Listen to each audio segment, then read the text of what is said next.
My dear audience, I would like to welcome you all to my channel today, and I have to say that I thought very long about what I would show in my first video, and there was this project at the back of my head that definitely needed revisiting, so I decided that this is going to be my first YouTube project because it definitely connects to what I would like this channel to be, and hopefully you'll all like it. I started this project about a year ago, and as life has its ways of cutting in, I never got to finish it. So today I would like you all to crochet with me. The first thing that had to be done was research into the pattern I've been using. After a considerable amount of time was spent perusing my collection of patterns and resources, I realized that I couldn't find a sweater anywhere, so it was time to search the internet. More specifically, Antique Pattern Library, as it was the only link or clue that I could find on the pattern sheet. Then it turned out that the website changed a lot since the last time I saw it, and I couldn't find that resource either. The next thing to do was to study the pattern again and refresh my memory. There was also another sheet next to the pattern that I remember being especially happy about finding, as it gives clear instructions on different types of crochet stitches, which I found extremely useful.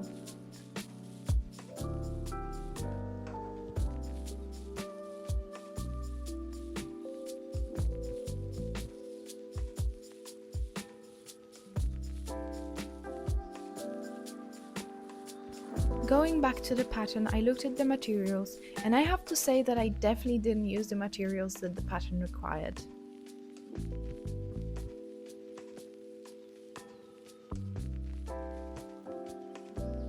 Then I realized that the sheets don't look very professional, being all creased like that, so I decided to iron it. Please, let's not discuss this. Silence is the best comment. It will be over soon.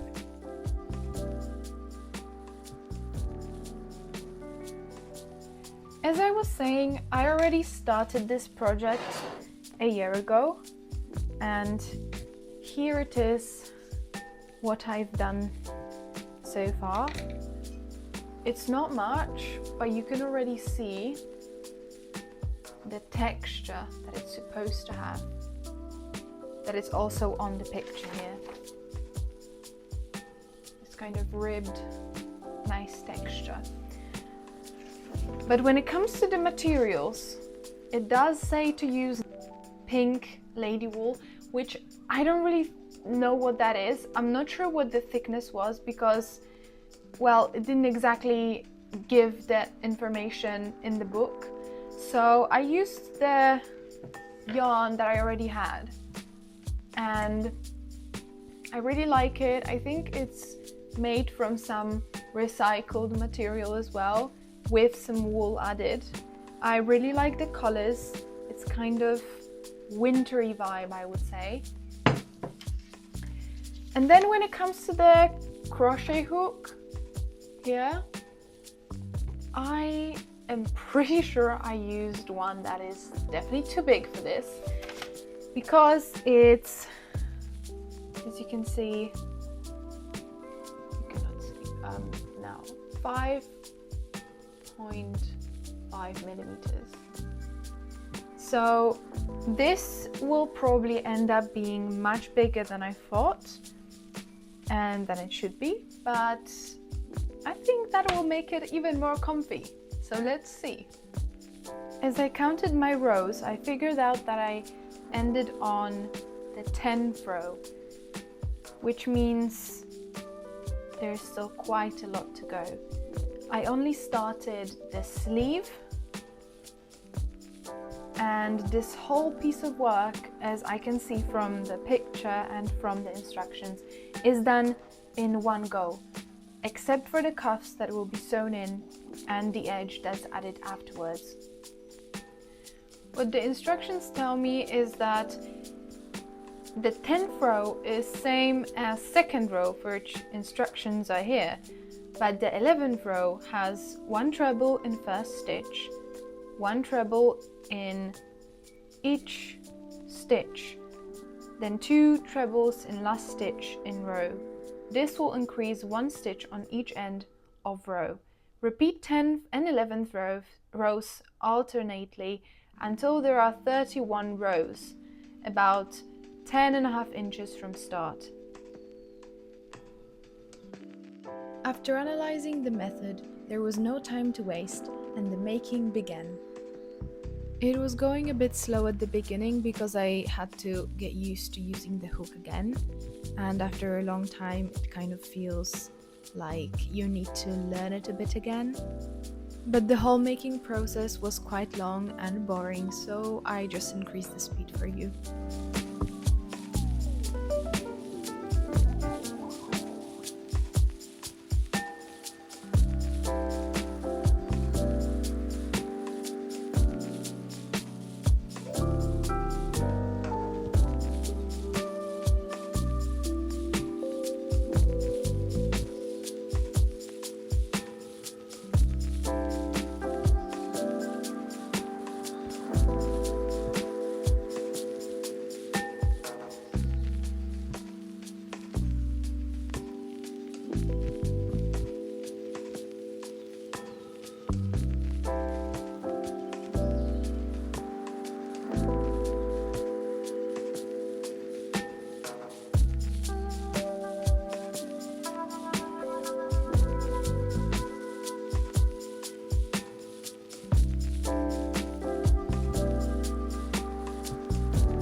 Everyone, it's the next day. Very much rainy outside, so at least I don't feel bad about staying at home. Yesterday I managed to complete this chunk of crocheting, and as you can see, the texture is coming out really nice. It's kind of like a ribbed texture. To be honest, it's the first time I see something like this. Even when I looked at different patterns on different websites or in different books, I couldn't find anything like this, so it actually fascinates me. This is around 18 rows, which means I still have,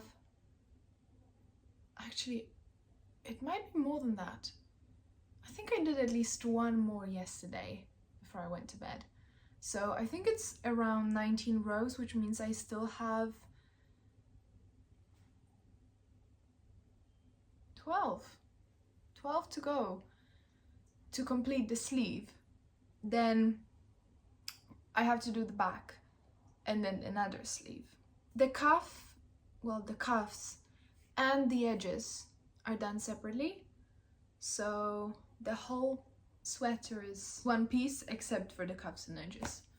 Anyways, another day of crocheting ahead of me, so wish me luck.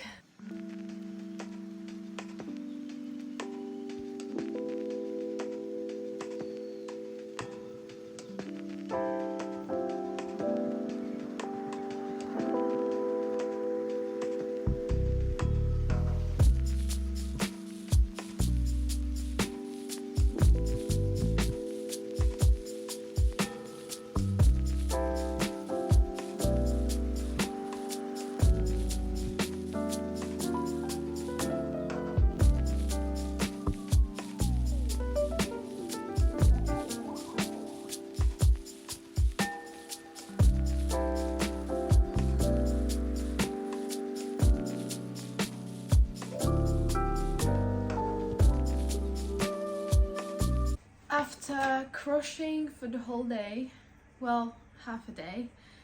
I looked at the instructions again and something was off, and then I realized that yes, it definitely is, because I am using a different yarn and a different hook than from the ones that are listed in the materials.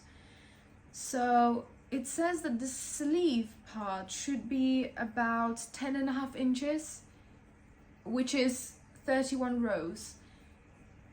I currently have 25 rows and around 20 inches. So I'm not really sure what to do about that. I think I'll just leave the 25 rows as the sleeve and continue onto the back.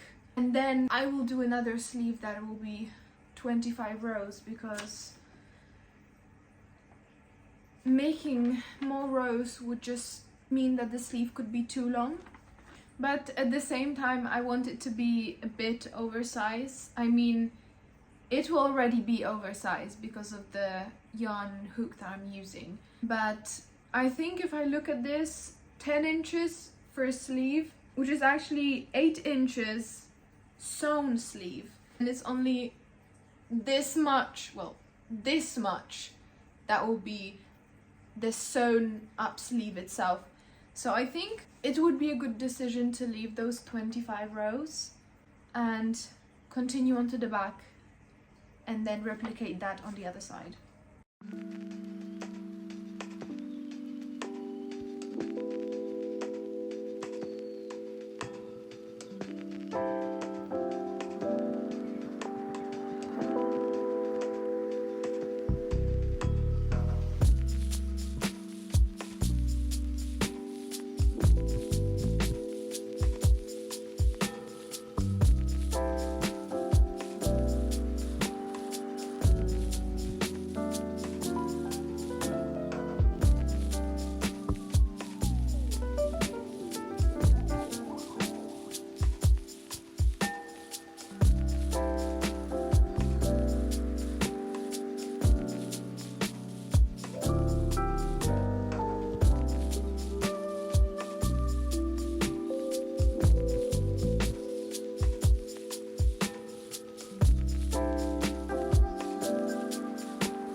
Counting rows was something that I had to do constantly throughout the process of the making, because you have to know how many rows you have and what is the total width at each step. That allows me to make sure that all is even and symmetrical.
After sewing up the sleeves, I wanted to make sure that everything fits correctly, so I just did a quick fitting.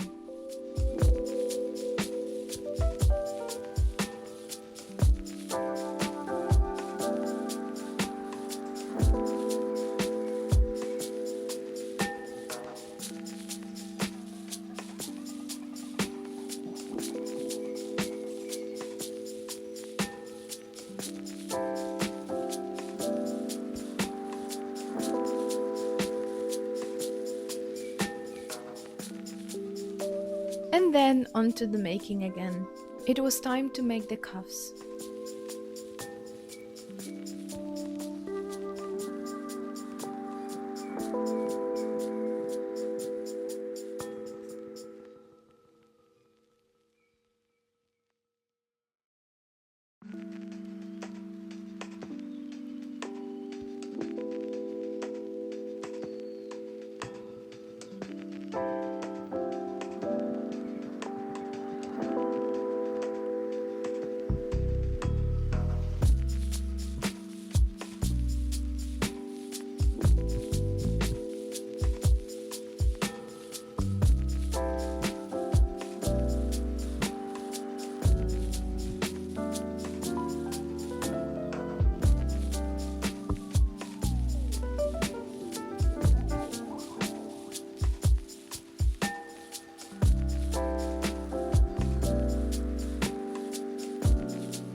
After being done with cuffs, it was time for decoration.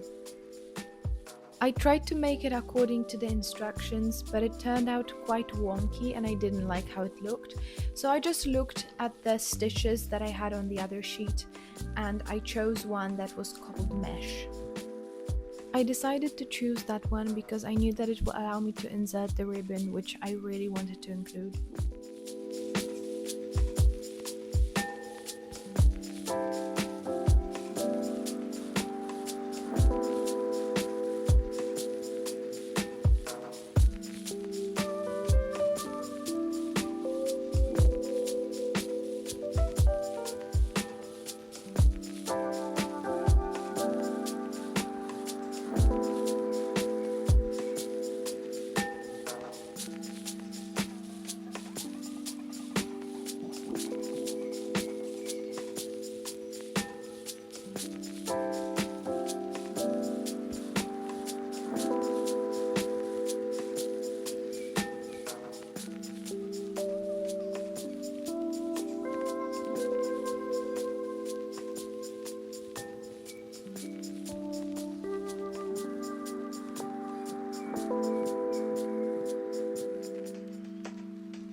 finally it was time to insert the ribbon. Before I burned it to stop it from fraying, I made sure over the sink that it's safe to do so. Please don't do it at home if you're not sure what fabric you're using and how it will burn. With this ribbon, I was sure that it's made from some synthetic material and it will definitely melt and not burn.